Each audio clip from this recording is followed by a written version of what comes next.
bagian daripada hamba Allah yang mampu mengatur waktu dengan baik, yaitu untuk melaksanakan sholat subuh secara berjamaah. Dan kita lanjutkan dengan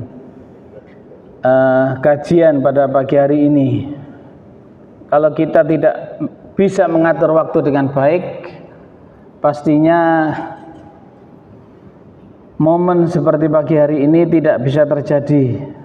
Kenapa? Karena banyak bagian daripada hamba Allah itu yang sama-sama diberi telinga oleh Allah untuk mendengarkan panggilan muazin hayya 'alas shalah, dan juga rangkaian panggilan yang lain hayya 'alal falah, tetapi tidak ada respon, tidak ada tanda-tanda sebagaimana yang disebutkan oleh Allah. Orang yang beriman adalah ketika mendengar nama Allah, ketika dipanggil untuk mendekatkan diri kepada Allah, maka segera merespon. Innamal mu'minuna allazina idza dzukirallah wajilat qulubuhum.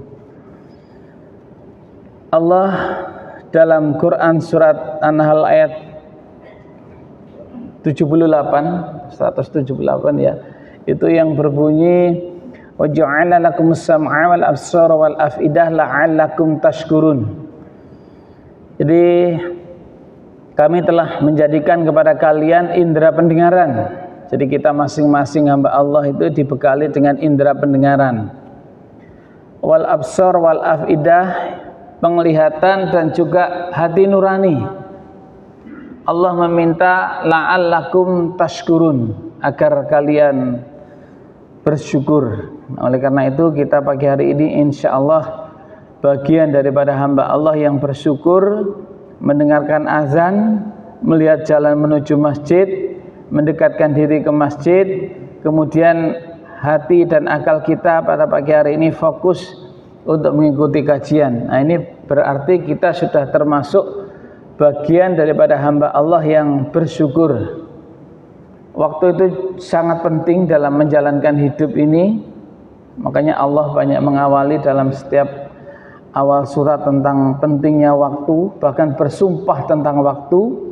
Ada wal as, wal lail, wal duha, wal fajr dan lain seterusnya. Itu adalah bagian bagaimana pentingnya sebuah waktu. Oleh karena itu bersyukurlah kita yang pada pagi hari ini masih bisa meluangkan waktu untuk mengisi waktu dengan sebaik-baiknya.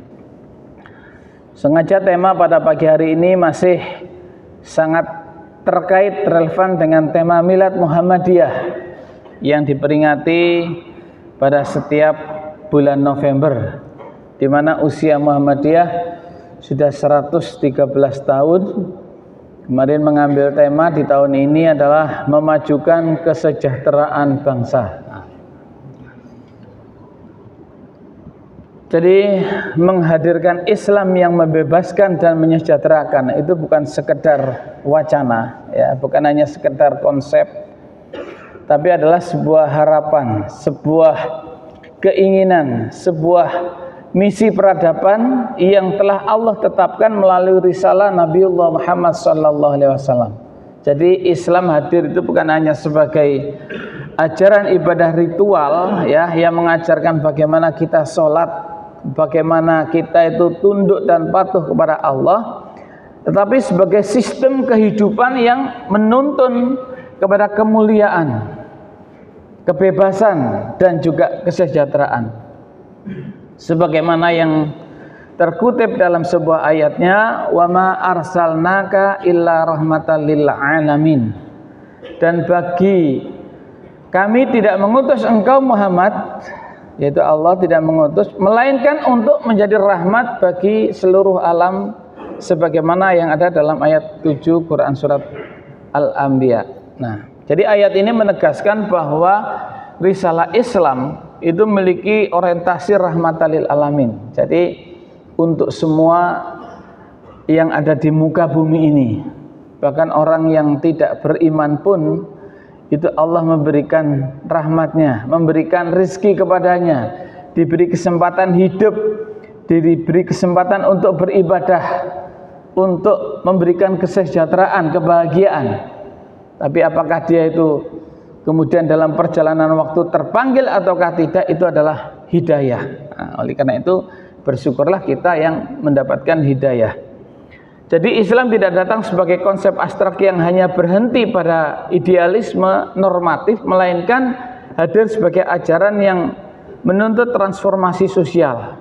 Jadi perubahan perilaku dan pembebasan manusia dari berbagai belenggu kehidupan. Inilah Islam rahmatan lil alamin. Islam hadir itu adalah untuk membebaskan, ya, membebaskan dari sebuah kesengsaraan, membebaskan di awalnya dari perbudakan, kemudian berlanjut dalam membebaskan dari sebuah kepercayaan animisme, dinamisme dan sebagainya, ya, yang dibawa oleh para nenek moyang kita dulu. Tapi Islam adalah di situ adalah membebaskan. Nah, jadi perubahan, pembebasan manusia dari berbagai belenggu kehidupan.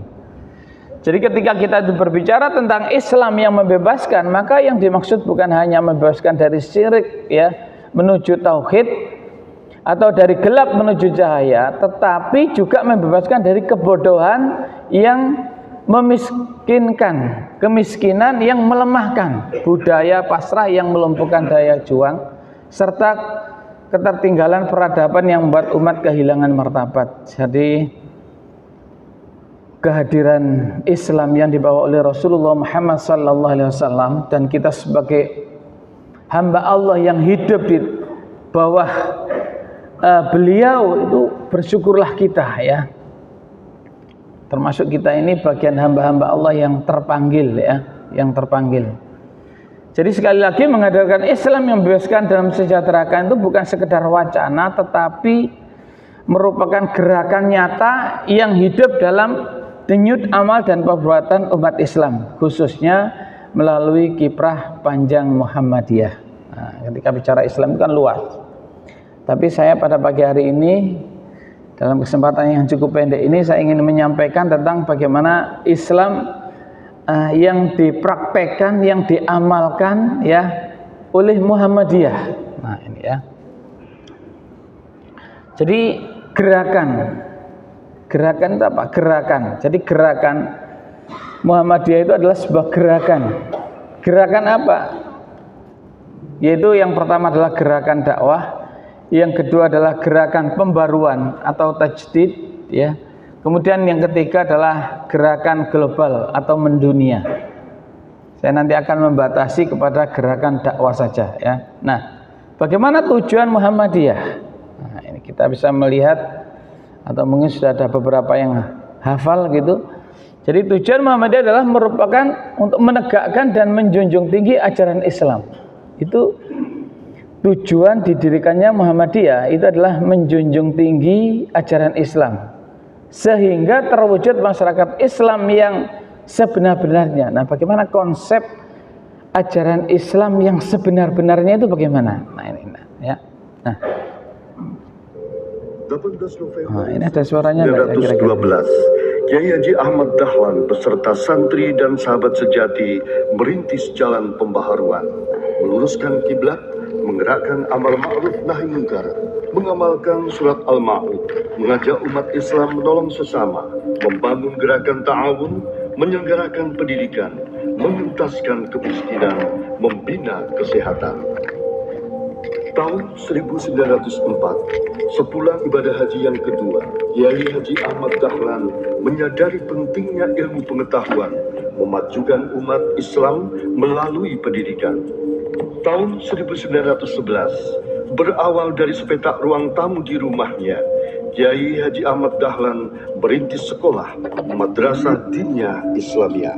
Kini berdiri ribuan lembaga pendidikan Muhammadiyah, taman kanak-kanak, madrasah hingga perguruan tinggi.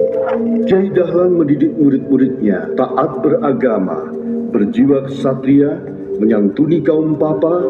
Agama tidak hanya kata, melainkan diamalkan. 17 Juni 1920, rapat anggota Muhammadiyah Istimewa diselenggarakan. Haji Suja bin Durrah Hasim, Ketua Bagian Penolong Kesengsaraan Umum, bertekad melayani masyarakat, mendirikan rumah sakit, membangun rumah miskin, dan rumah yatim. Kini, di segenap penjuru Nusantara, tersebar 384 panti asuhan Muhammadiyah dan Aisyah. Berkembang pula 461 rumah sakit, PKIA, poliklinik, dan balai pengobatan.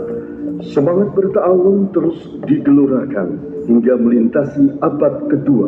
Indonesia mengalami perubahan situasi dan kondisi. Jadi inilah yang disebut sebagai dakwah gerakan atau gerakan dakwah Muhammadiyah. Jadi bukan hanya sekedar berbicara tentang lingkup intern Muhammadiyah, tapi ketika dalam sebuah perjalanannya bahwa gerakan dakwah Muhammadiyah itu adalah sangat luas sekali, ya, bahkan menuju kepada komunitas-komunitas yang di luar Muhammadiyah. Jadi Muhammadiyah adalah gerakan dakwah. Dakwah Muhammadiyah itu sasarannya ada 3, yaitu sasaran utama, yaitu warga Muhammadiyah. Kemudian dakwah sasaran umum, itu adalah masyarakat secara umum. Misalnya dalam pendidikan di Muhammadiyah itu tidak pernah membeda-bedakan apakah ini warga Muhammadiyah, apakah ini muslim, bahkan apakah ini non-muslim. Jadi kalau kita melihat di beberapa provinsi yang jauh atau yang berada di pinggiran negara kita ini, misalnya di daerah timur sana, ya, Indonesia bagian timur, itu banyak sekolah-sekolah Muhammadiyah itu yang mayoritas muridnya, kalau perguruan tinggi itu mahasiswanya itu adalah non-muslim, ya. Kenapa? Karena inilah dakwah dengan sasaran umum, melalui rumah sakit, melalui sekolah, melalui pendidikan, ya. Ini kita tidak pernah melihat apakah dia adalah muslim apakah tidak, itu ya. Bahkan ada salah satu sekolah pun di daerah Indonesia bagian timur sana, itu SMK, itu muridnya 98% itu adalah non muslim, ya. Perguruan tinggi Muhammadiyah yang ada di Kupang, ya, itu adalah juga hampir sekitar 88% itu adalah mahasiswanya adalah non muslim. Jadi disinilah bahwa Muhammadiyah ingin membuktikan bahwa Islam, ya, melalui dakwah yang dibawa oleh Muhammadiyah itu adalah rahmatan lil alamin, untuk semua. Masalah hidayah itu adalah tergantung pada individu masing-masing. Kemudian yang ketiga adalah dakwah dengan sasaran komunitas. Inilah yang jarang kita dengar dan inilah yang akan saya sampaikan pada pagi hari ini. Dakwah-dakwah yang dibawa oleh dai-dai Muhammadiyah yang jauh dari sebuah kepentingan, jauh dari sebuah liputan. Nah ini ya. Jadi Muhammadiyah itu bukan hanya sekedar dakwahnya melalui dunia pendidikan, kampus, sekolah, rumah sakit yang sudah banyak dikenal secara umum, tapi juga peduli terhadap lingkungan-lingkungan, komunitas-komunitas yang selama ini mungkin dianggap sebagai sampah masyarakat, gitu ya. Nih.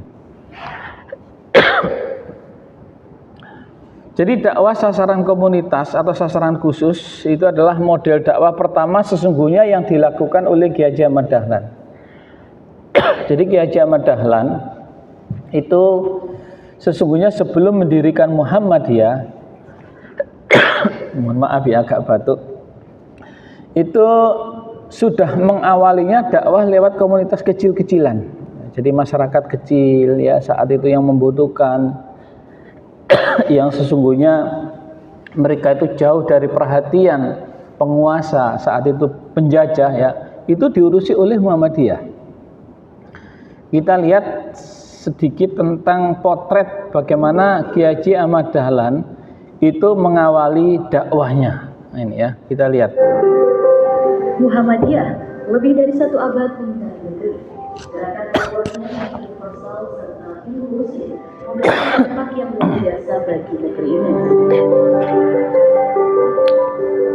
Kiai Haji Ahmad Dahlan banyak mempelopori usaha-usaha pembinaan komunitas atau jamaah di masyarakat bergerak lewat metode dakwah komunitas.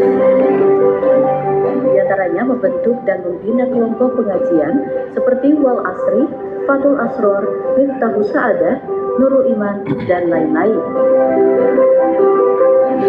Hal tersebut menunjukkan bahwa dakwah komunitas merupakan metode efektif yang sudah dilakukan sejak awal berdirinya Muhammadiyah. Jadi Kiai Haji Ahmad Dahlan itu tidak tiba-tiba atau ujuk-ujuk mendirikan Muhammadiyah, tidak, tapi melalui sebuah proses yang dari yang kecil, mulai 1-2 orang, 3-2 orang ya, beliau untuk mengawali atau sebagai embrio berdirinya Muhammadiyah yang besar sekarang ini, itu adalah diawali dari sebuah dakwah kecil-kecilan. Dia melihat, dia memikirkan dari apa yang ia lihat, kemudian dia pikirkan bagaimana tentang masyarakat kelas bawah yang ada pada saat itu, siapa yang mengurusi, maka dia mulai mendekatinya. Maka setelah terbentuk sebuah beberapa komunitas yang ada, maka di sini sebagai embrio tentang berdirinya Muhammadiyah. Nah, saya ingin menunjukkan dari sini adalah memulai dari bagaimana dakwah komunitas di daerah 3T. Jadi 3T itu adalah daerah yang terpinggirkan, daerah tertinggal, daerah-daerah yang sampai saat ini itu masih sedikit sekali yang peduli. Bahkan penguasa pun ada yang masih belum menyentuh kepada daerah-daerah itu. Nah, Muhammadiyah sudah hadir. Apa buktinya? Nanti saya tunjukkan. Makanya dalam Muktamar ke-48 yang di Surakarta pada tahun 2002 kemarin, itu dibentuklah lembaga dakwah komunitas. Sebuah lembaga yang khusus mengurusi tentang komunitas, baik komunitas perkotaan, komunitas-komunitas kelas menengah, kelas atas, termasuk kelas bawah, kelas marginal, termasuk daerah-daerah terpencil 3T. Muhammadiyah dengan hasil ijtihadnya, hasil musyawirinnya bahwa ini adalah perlu sekali. Tidak cukup kita mengurusi masjid, mengurusi sekolah, mengurusi rumah sakit.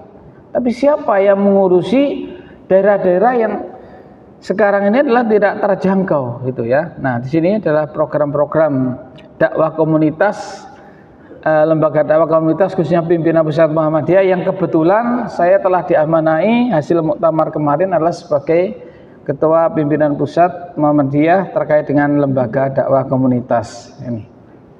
Sehingga apa yang saya sampaikan ini adalah bagian daripada perjalanan hidup kami yang setelah diamanai sebagai ketua lembaga dakwah komunitas di komunitas-komunitas tertentu. Nah, jadi alhamdulillah sampai detik ini Muhammadiyah sudah mencoba maksimal mungkin melalui lembaga dakwah komunitas untuk mengirimkan dai-dai ke berbagai pelosok tanah air. Jadi sampai hari ini sudah hampir 358 dai yang kita kirim ke daerah-daerah terpencil, daerah-daerah 3T, daerah-daerah yang masih banyak buta huruf, itu kita kirim ya. Bahkan hari ini juga masih menerima atau merekrut tentang dai-dai yang akan kita kirim. Makanya monggo mungkin kalau ada remaja di sini, syaratnya memang lulus S1, kemudian punya kemampuan untuk membaca Al-Quran dengan baik, bisa ngimami, bisa khutbah, ingin bergabung silakan ya. Nanti akan kita ikhtiarkan untuk bagaimana bisa terkirim ke daerah-daerah 3T ini. Jadi sekarang sudah banyak sekali, alhamdulillah, walaupun usianya untuk dakwah komunitas itu masih ya 3 tahun begitu ya, dari 2002 sampai sekarang 3 tahun, tapi alhamdulillah sudah terus bergerak bagaimana kita peduli kepada daerah-daerah terpencil. Nah, ini salah satu contoh yang menjadi binaan kita, yaitu di daerah suku Baduy. Nah, ini suku Baduy. Suku Baduy itu di Indonesia itu ada di Banten. Dari Banten itu masih sekitar 6 sampai 8 jam. Ini ketika saya mencoba untuk menemui kepala suku, ketua-ketua suku yang ada di sana, yang pada dasarnya mereka itu adalah sangat menjauhkan dari sebuah kemajuan zaman, kemajuan dari sebuah teknologi. Saya ingin mencoba menemuinya, alhamdulillah diterima dengan baik, dan kami mencoba dialog bagaimana untuk mengirimkan dai, karena kalau yang di Baduy Dalam itu tidak ada yang namanya sekolah, tidak ada yang namanya listrik, tidak ada yang namanya ya perangkat teknologi modern. Bahkan kalau masuk pun HP pun harus ditinggal, kita nggak bisa mengabadikan. Ini kita abadikan karena kita mengundang untuk hadir di Baduy luar. Jadi Baduy itu ada dalam, ada Baduy luar. Ini ketika kami mengirim pertama dai-dai kita ke sana. Jadi dakwah di suku Baduy itu membutuhkan kesabaran dan keteguhan hati. Jadi tidak seperti dakwah kita di kota-kota seperti ini ya. Disinilah bedanya tentang LDK dan majelis tabligh. Bedanya antara dai dan mubaligh. Jadi kalau dai itu mau berdakwah, itu karena sasarannya itu rata-rata belum siap untuk menerima dakwah kita. Tapi kalau mubaligh itu rata-rata sasarannya sudah siap menerima. Nah, seperti saat ini itu wilayahnya mubaligh, itu jamaah sudah siap. Dia datang ke masjid, siap mendengarkan, ya. Tapi kalau dai tidak, rata-rata kita itu masih mencari kira-kira komunitas mana yang bisa kita dakwahi gitu ya. Nah, contohnya seperti ini. Kita menyasar daerah 3T, daerah pedalaman yang di sana masih belum kenal tentang masalah perangkat-perangkat teknologi, belum kenal tentang sebuah Islam. Karena di Baduy ini masih menganut yang namanya Selam Wiwitan, bukan Islam Wiwitan ya Pak, Selam Wiwitan. Saya kemarin itu masih 3 pekan yang lalu itu baru bisa ketemu dengan tokoh-tokoh adat. Dia yang menyampaikan tentang bagaimana sih, saya tanya tentang bagaimana praktek beragama di sini. Dia mengatakan bahwa dia itu sudah mengikuti Selam Wiwitan sejak para leluhurnya dulu, sehingga tidak mau dia menggantinya itu. Karena inilah agama yang sungguhnya.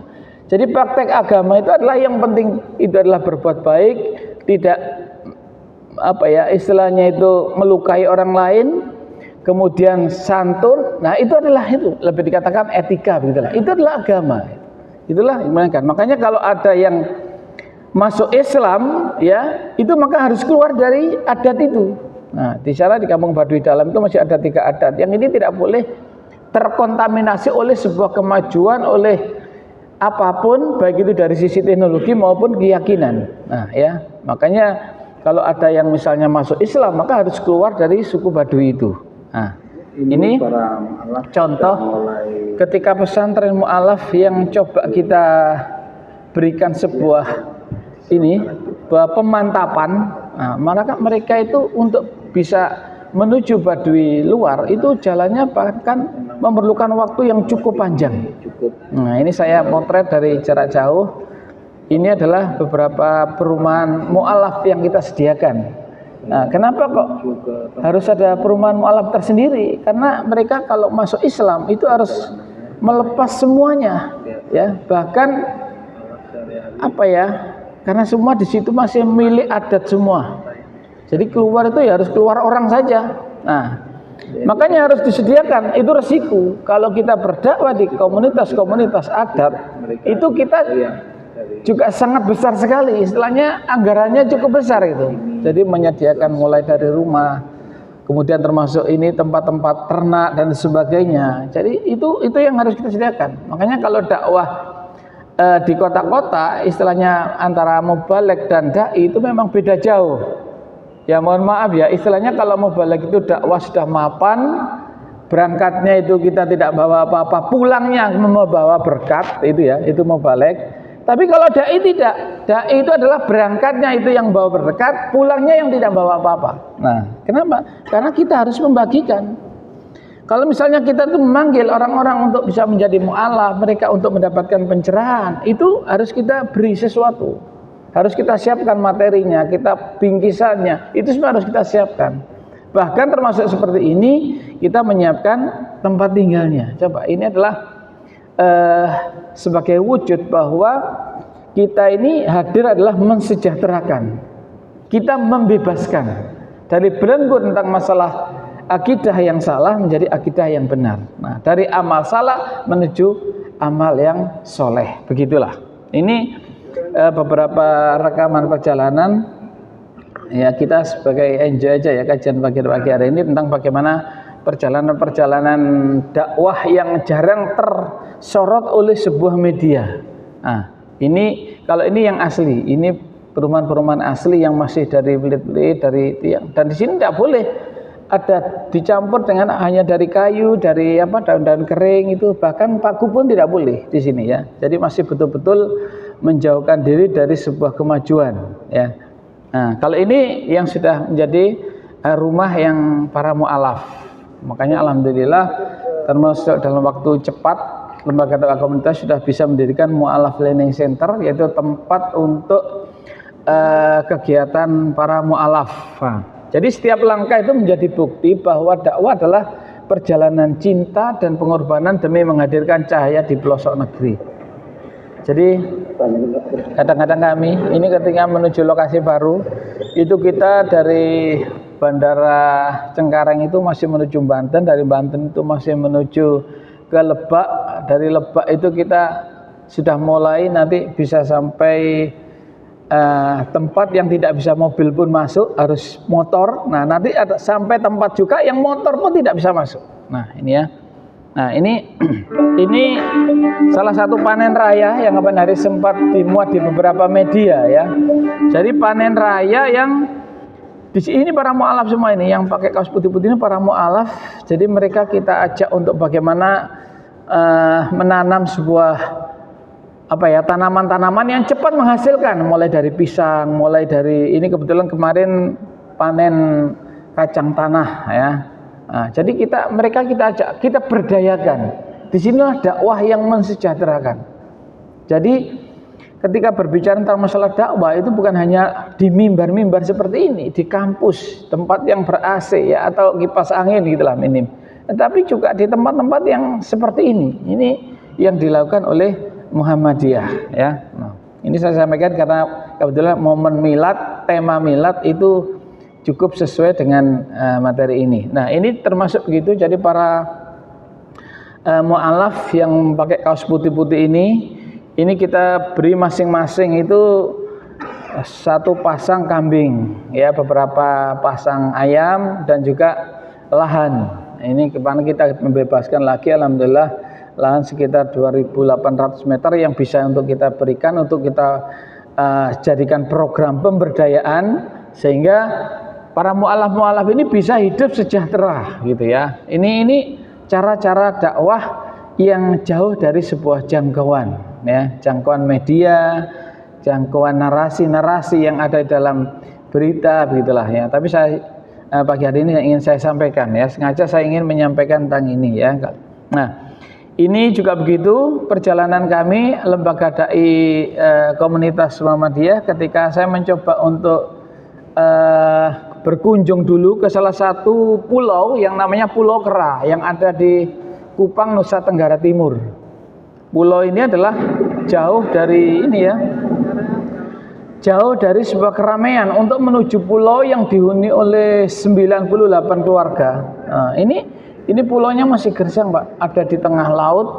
Kita kalau mau ke sana itu harus menggunakan kapal kecil. Nah, ini kebetulan saya datang aja, disediakan oleh beberapa tokoh masyarakat sana ketika survei untuk mau pengiriman dai dengan kapal yang sudah ada dieselnya, sehingga saya bisa cepat sekitar 1 jam dari Kupang itu sudah sampai ke pulau ini.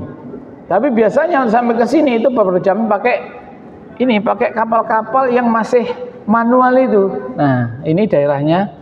Ini ada di tengah pulau ya, di daerah Nusa Tenggara Timur sana yang di sini masih dihuni oleh 98 keluarga dan di sini tidak ada yang namanya listrik, yang namanya orang pakai HP, yang namanya kehidupan masih seperti ini. Ini tim-tim kami ketika saya mencoba untuk survei sebelum kita pengiriman dai, dan alhamdulillah kita sekarang sudah mengirimkan dai dan bisa membangun sebuah masjid walaupun tidak begitu bagus.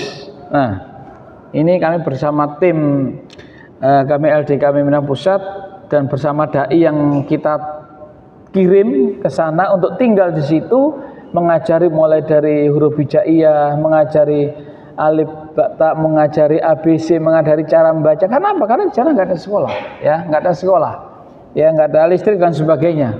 Kita buat masjid. Ini kalau di sini ada corong, ya ada speaker, ini sebenarnya cuma aksesoris saja. Jadi supaya kelihatan masjid itu ada corongnya, ada aksesoris. Padahal di sana ini nggak bisa bunyi. Kenapa? Karena nggak ada listrik. Ya, nggak ada listrik. Nah, jadi supaya kelihatan pantes-pantesan begitu ya. Dan ini pun sudah luar biasa, karena kita bawa materialnya itu dari luar, itu luar biasa ini ya. Nah, inilah dakwah-dakwah yang sungguhnya bagian daripada tujuan awal yang berangkat dari Quran surat Al-Maun ya, kepedulian masalah-masalah sosial itu masih berjalan sampai sekarang. Kalau kita itu melihat di Jawa itu memang seakan-akan sudah wah gemari faloh jinawi makmur semua, tinggal ambil tinggal beli kalau punya uang ya. Tapi kalau di sana misalnya punya uang pun beli nggak bisa. Nah ini contoh ya.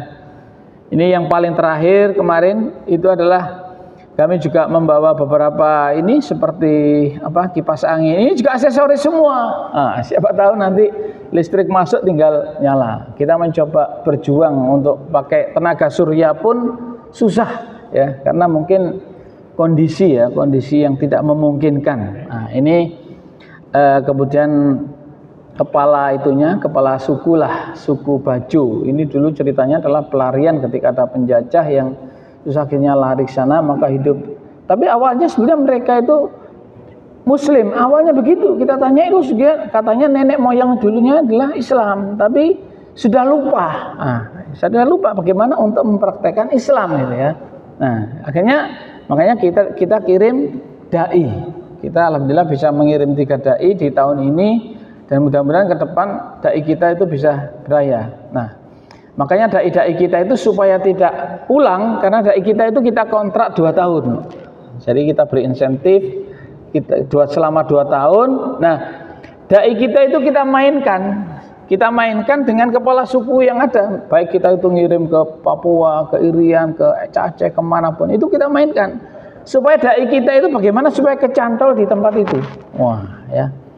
Jadi kita minta, kita lobby ketua-ketua sukunya itu supaya mengeluarkan gadis-gadis terbaiknya nanti untuk dijodohkan dengan dai kita ini. Nah, supaya apa Pak? Supaya dai kita itu nggak pulang.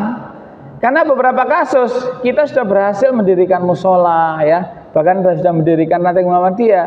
Dai-nya nggak kerasan dia pulang kembali lagi. Nah itu terjadi ya. Makanya sekarang kita atur bagaimana supaya dai kita itu nggak pulang. Nah, makanya kita komunikasi dengan kepala suku di situ. Kalau ada masyarakat yang punya gadis yang tercantik lah di situ, nah itu supaya nanti ditemukan. Nah, dan alhamdulillah itu rata-rata dai kita itu adalah mau seperti itu. Seringkali kita telepon dari sekretariat, gimana? Apakah ada yang kecantol di sana? Wah, alhamdulillah Ustaz, saya ini diambil menantu ini. Wah, sudah alhamdulillah ya. Berarti harapan kita berhasil, tujuan kita berhasil. Dai kita nanti ada harapan tidak pulang dan bisa melanjutkan dakwahnya di sana ya. Tapi rata-rata yang kita tugaskan di daerah Indonesia bagian timur itu dai kita kalau kita telepon, kita suruh untuk keluarga rata-rata maaf Ustaz, saya nggak apa-apa keluarga tapi bawa dari Jawa saja gitu. Tak lihat kenapa, saya pikir-pikir oh mungkin hanya karena warna kulit saja kan. Nah, jadi kadang-kadang kalau di daerah timur itu kan warna kulitnya kan kalau pakai jilbab hitam itu kan antara belakang dan muka itu kadang-kadang kan hampir sama itu ya, sama-sama hitamnya itu. Tapi kita beri tausiah, kita beri nasihati, bahkan kadang-kadang kita guyoni ya. Kan di sana kan daerah terpencil kan listrik belum ada, Pak. Jadi kalau malam ya gelap gulita. Saya katakan kepada dai-dai yang kita kirim, kamu gak usah melihat tentang kecantikan. Kalau malam hari di sana kan sama saja cantik dan jelek gitu. Putih dan kadang-kadang gitu ya, kita guyoni saja gitu. Alhamdulillah kapan hari itu ada sempat dai kita yang memang giroh untuk niat dakwahnya itu luar biasa. Dia diambil menantu oleh kepala suku di situ. Dan alhamdulillah begitu dia itu menerima sebagai menantu, maka ada 150-an anggota suku itu semua masuk Islam. Coba, ini kan luar biasa ya. Nah, jadi dakwah itu memang membutuhkan sebuah pengorbanan gitulah.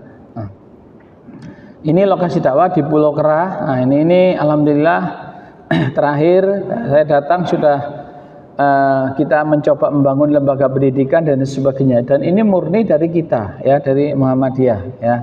Pengiriman dai-dai juga begitu ya. Ya. Ini ketika menuju ke pegunungan Patikelen di Kalimantan Barat, Sulawesi Barat. Nah ini ya, itu jauh sekali ya. Saya awalnya itu ketika mau datang ke sini saya kira berapa itu dari bandara, ternyata hampir 10 jam, jauh sekali ya. Nah disinilah kita juga mengirim dakwah. Inilah jawaban tentang bahwa Muhammadiyah itu bukan hanya peduli kepada masyarakat yang sudah mapan sebagaimana kebanyakan orang. Iya, Muhammadiyah itu hanya di kota-kota saja, tidak.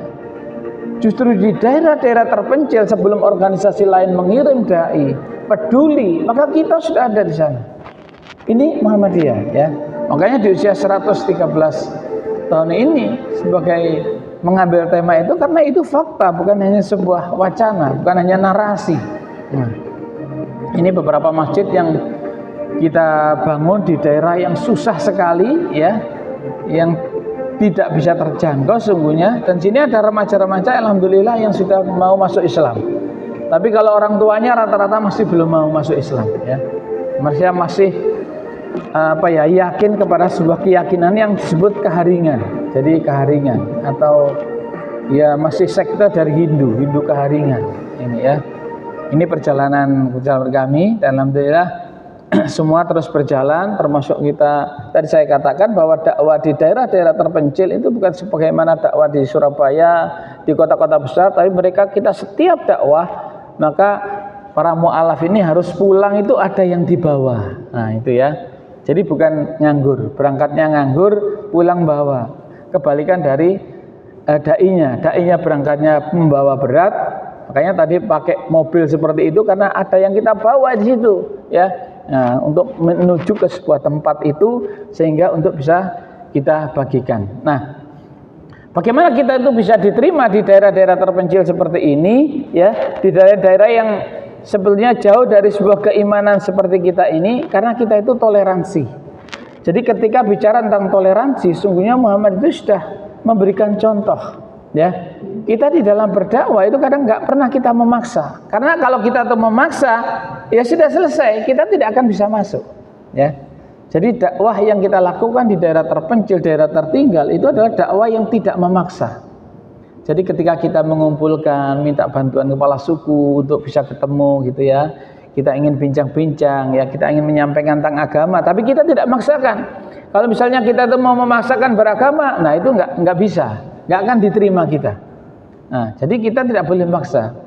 Sehingga kapan hari saya itu menemukan sebuah YouTube yang ternyata diam-diam itu meliput tentang perjalanan dai kami dari LDK ini diliput. Kita tidak tahu, saya tahunya pun dari sebuah media sosial. Nah ini seorang jurnalis bukan muslim, dia meliput tentang salut lah begitu ya, salut dengan bagaimana dakwah Muhammadiyah. Nah ini ya, ini sedikit saya sampaikan tentang langkah Muhammadiyah ini wajib kita acungi jempol. Bayangin deh, Muhammadiyah melarang para mubaliknya maksa masyarakat di wilayah 3T. Jadi kita nggak pernah memaksa. Wilayah 3T itu wilayah yang tertinggal, terdepan, dan terluar. Wilayah ini mayoritas kurang berkembang secara sosial, ekonomi, dan budaya dibanding daerah lain di Indonesia. Masyarakat di wilayah 3T umumnya bukan penganut agama Islam. Nah, yang melarang para mubalik Muhammadiyah begitu adalah petinggi di struktur Muhammadiyah. Namanya Muhammad Arifin, Ketua Lembaga Dakwah Komunitas Pimpinan. Arifin, tugas mubalik atau dai itu cuma nyampein ajaran-ajaran Islam.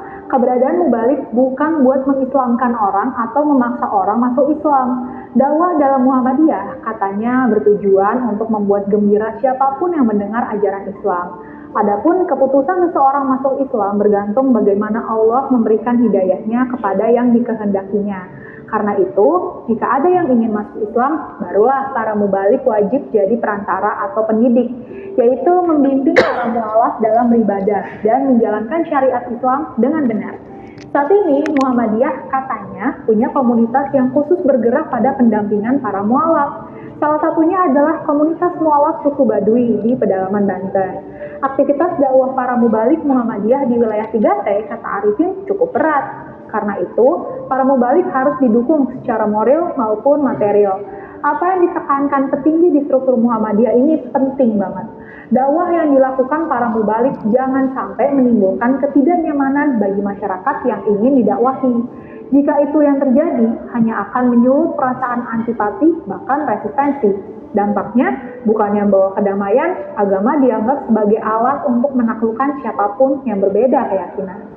Mudah-mudahan panduan dari Ketua Lembaga Dakwah Komunitas Pimpinan Pusat Muhammadiyah itu didengar semua mubalik Muhammadiyah. Yuk berdakwah yang menggembirakan. Nah, jadi inilah salah satu model dakwah yang diusung oleh Muhammadiyah, yaitu dakwah komunitas, dakwah di daerah terpencil, di daerah terluar, tidak terjangkau, tapi dengan mengedepankan toleransi. Kalau kita itu mau Islam saja, wah itu sudah ditolak. Nah, makanya kenapa Muslim di Kupang sana itu minoritas, tapi begitu senang masyarakat non-Islam kepada lembaga pendidikan Islam, karena kita tidak pernah untuk istilahnya itu memaksa. Masalah mereka itu tertarik, ya, itu adalah sebuah hidayah. Nah ini ya, inilah sedikit tentang masalah dakwah di daerah terpencil, ya, terselaras dengan tema yang diangkat oleh Muhammadiyah dalam milad ke-113 ini. Biasanya jam berapa, Pak? Selesainya jam berapa biasanya? Ya, setelah syuruk ya. Kira-kira jam berapa? Oh, nggih. Baik, nah, selanjutnya adalah bagaimana dengan dakwah di dunia nyata. Nah, dakwah dunia nyata juga banyak, Pak. Sebenarnya kita itu di sekeliling kita itu banyak yang bisa kita dakwahi. Ya, saya kira kalau di Masjid Gunung Sari Indah itu sudah melakukan ya dakwah komunitas-komunitas yang sesungguhnya itu dekat dengan kita, tapi kita kadang-kadang ada yang masih menganggap sebuah sampah masyarakat. Tapi sesungguhnya kalau bicara masalah sampah itu ketika dikelola dengan baik maka akan menjadi sesuatu yang bermanfaat. Komunitas juga begitu. Anak jalanan, anak pang, korban narkoba, ya, XPSK dan sebagainya, itu dianggap sampah masyarakat. Tapi sebenarnya kalau kita dekati mereka itu menjadi sebuah lahan dakwah yang sangat luar biasa, ya, sesuai atau selaras dengan salah satu surat Al-Maun yang menjadi salah satu dasar untuk bergeraknya Muhammadiyah. Misalnya komunitas motor. Nah sekarang kan kita seringkali mendengar tentang Bikersmu, ya, atau mungkin di sini ada yang menjadi anggota Bikersmu. Ini komunitas pecinta motor. Nah, bagaimana para pecinta motor ini supaya tidak larut dengan motornya, dengan hobinya. Nah, sekarang kan ada mobil mewah, mobil besar, mobil kecil, mobil antik, itu banyak, Pak. Nah, ini juga kita akomodir. Nah, ini kebetulan ini 3 pekan yang lalu kami sudah men-launching secara resmi pengurus Bikersmu Pusat, ya. Ini di bawah naungan dakwah komunitas juga. Jadi kami memberikan sebuah dakwah itu cukup luas sekali, bukan hanya komunitas yang jauh, mu'alaf, yang MLC, sekarang namanya MLC itu di Jawa Timur juga sudah berdiri, di Surabaya sudah berdiri, ya. Makanya kalau ada ingin yang menjadi mu'alaf boleh kita langsung ke MLC, ya. Nah, ini contoh komunitas-komunitas dunia nyata atau yang ada di dunia nyata termasuk Bikersmu. Nah, ini sudah kita lantik dan alhamdulillah termasuk komunitas bola, komunitas bonek. Ini juga kalau kita biarkan ya sudah rusak, Pak. Makanya kita harus dekat. Kita dekati koordinatornya. Bagaimana supaya mereka itu cinta bola boleh, menjadi supporter juga boleh. Tapi jangan sampai melupakan tugas sebagai hamba Allah. Tidak melupakan sholatnya, meninggalkan sholatnya begitu. Dan saya juga berusaha masuk. Nah, ini ya. Saya mencoba masuk. Bagaimana kita itu mereka itu juga. Wong kita sholat itu kan juga bisa ada rukhsahnya gitulah. Ya kita berikan yang ringan-ringan saja ya. Kalau kita nggak bisa seperti majelis tarjih ya terlalu kaku, nggak bisa. Jadi dakwah-dakwah yang kita jalankan ada dakwah-dakwah yang memang kita itu harus fleksibel, harus lentur dan sebagainya. Termasuk menghadapi ya, komunitas anak jalanan seperti ini. Nah ini anak-anak pang yang beberapa waktu yang lalu kita juga dekati dan alhamdulillah. Ini beberapa anak pang ini juga selesai juga ternyata. Ketika mereka kita dekati, ternyata mereka juga mau kita dakwahi, ya. Ini kita 38 anak pang kemudian yang biasanya melintas di daerah Gresik, Tuban, Bojonegoro sana. Itu kita kumpulkan, kita dekati, kita koordinatornya itu siapa, kita dekati. Mau nggak hadir di pengajian kami? Nggak harus di masjid. Kalau di masjid mereka nggak mau. Cukup kita gelarkan ini di luar. Ini kebetulan di Masjid Muhammadiyah PDM Tuban. Yang di selatannya alun-alun Tuban itu kita gelarkan, Pak. Jadi kalau kajian seperti ini itu di luar kita gelarkan, itu anak-anak pang semua itu. Nah selesai kita beri makan, sudah selesai. Nah nanti dalam perjalanan waktu kita tawarkan bagaimana kalau kita ajarkan tentang sholat, belajar wudhu. Nah, kita sediakan pakaiannya, kemudian sarungnya dan sebagainya, kita sediakan semua. Dan alhamdulillah akhirnya mentas juga. Tidak ada satupun sekarang dari 38 anak pang ini yang menjadi pang, tidak ada. Jadi ada yang masih tato-tatoan, ada, ya nggak masalah. Kalau misalnya keras tato nggak boleh, nggak sah sholatnya wudhu, wah itu nggak bisa. Nah, itu model-model dakwah yang juga kita kembangkan. Disinilah kita yang namanya mengangkat, membebaskan. Nah, ya, sesuai dengan tema yang saya angkat tadi. Jadi Islam menghadirkan Islam yang membebaskan. Bukan hanya tentang masalah akidah, tapi juga masalah dari kondisi seperti ini. Nah, ini juga begitu. Ini termasuk yang ada di salah satu makam di Surabaya, makam besar di Surabaya. Mereka setiap hari tinggal di situ, Pak. Nah, kalau kita lihat bagaimana mereka itu dibiarkan mereka tinggal di situ, punya anak di situ, bahkan beberapa anak tidak ada ayahnya. Nah, kita dekati, kita dakwai.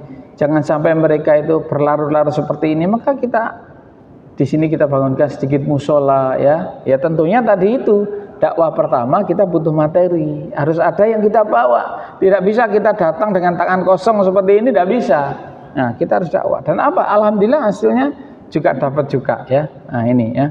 Anak-anak yang nggak punya orang tua, nggak punya akte, kita uruskan aktenya. Coba. Sampai seperti itu, Pak. Dakwah-dakwah kita yang jarang tersorot oleh sebuah media. Nah, ini ya. Kita juga begitu peduli kepada ya orang-orang yang menyalahi kodrat, begitulah. Kita peduli juga, Pak. Nah, ini ya. Ini para waria, itu semua ada kumpulannya. Apalagi sekarang semarak LGBT, ya, Masya Allah. Kapan hari yang berapa anak itu remaja yang ditangkap di hotel di Surabaya yang pesta. Cek, tapi mereka sejenis. Nah, coba. Jadi sekarang semua itu harus kita dekati. Kita nggak bisa hanya pendekatan hukum, pendekatan palu, undang-undang, nggak bisa. Tapi sentuhan-sentuhan hati itu adalah penting. Itu adalah perlu. Bagaimana kita hadir di sini. Nah, ini ya. Nah, kemudian di dakwah di kancah internasional, mungkin 10 menit lagi ya, dakwah di internasional, Muhammadiyah juga begitu, Pak. Bagaimana kita hadir di daerah-daerah negara-negara luar yang masih minoritas Muslim. Contohnya ini adalah di Australia. Alhamdulillah sekarang kita di Muhammadiyah di Australia itu sangat luar biasa perkembangannya. Kita sudah bisa mendirikan lembaga pendidikan dan sudah mulai antri untuk bisa masuk ke dalam salah satu pendidikan di Australia ini, ya.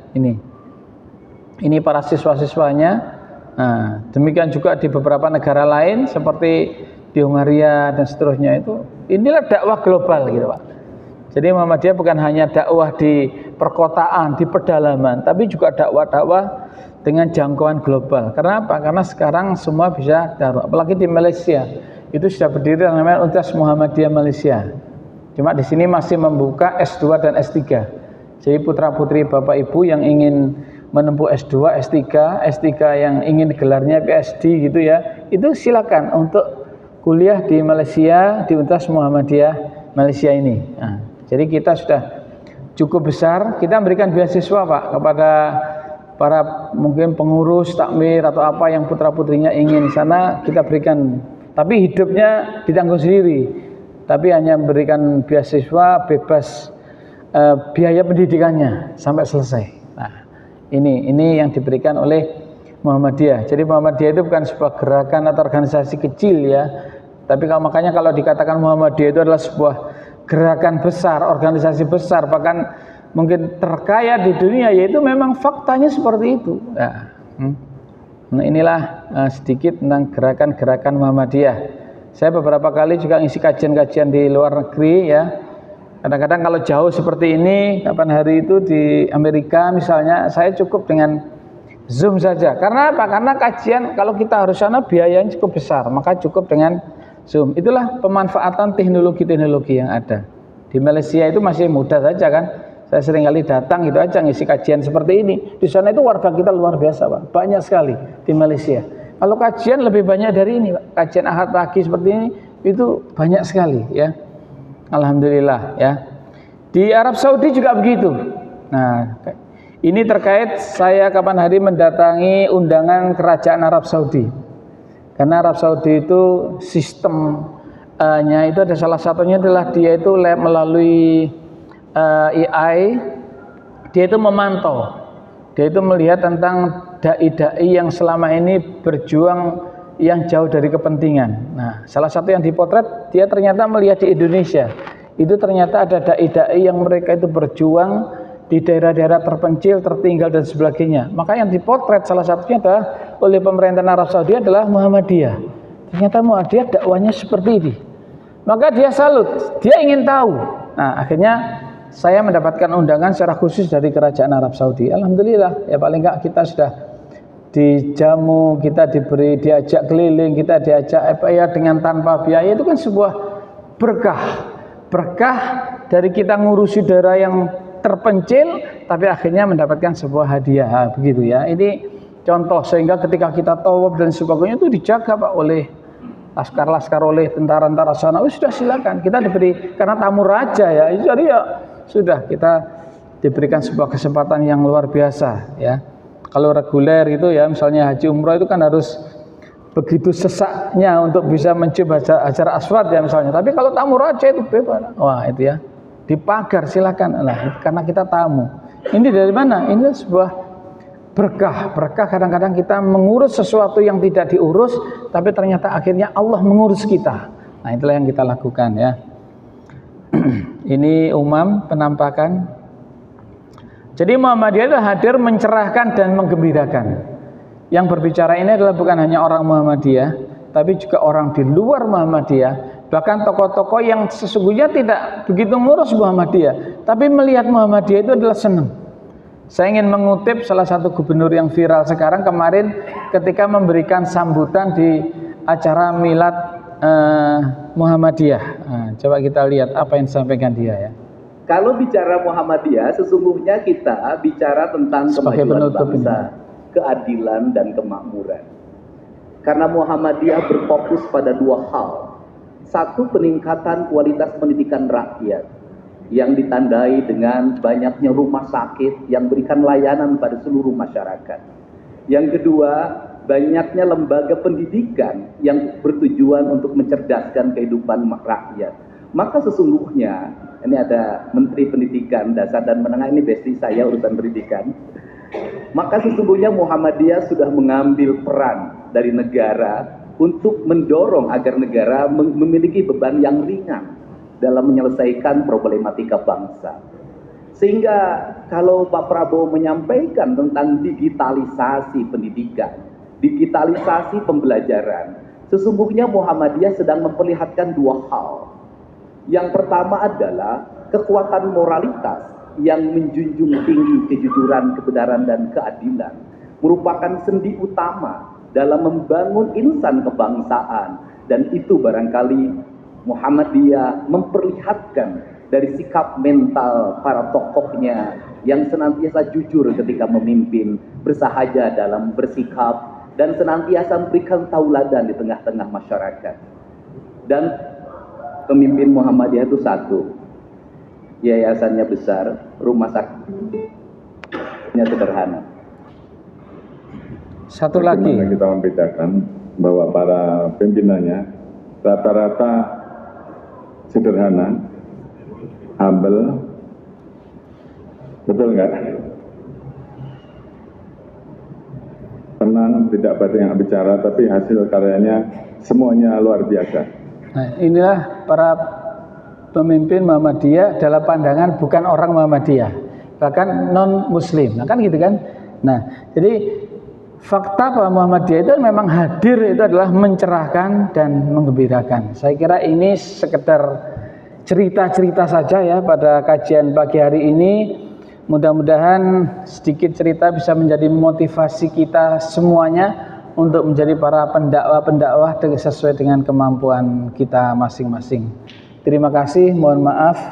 Nasrun minallah wa fathun qarib wa basyiril mu'minin. Assalamualaikum warahmatullahi wabarakatuh.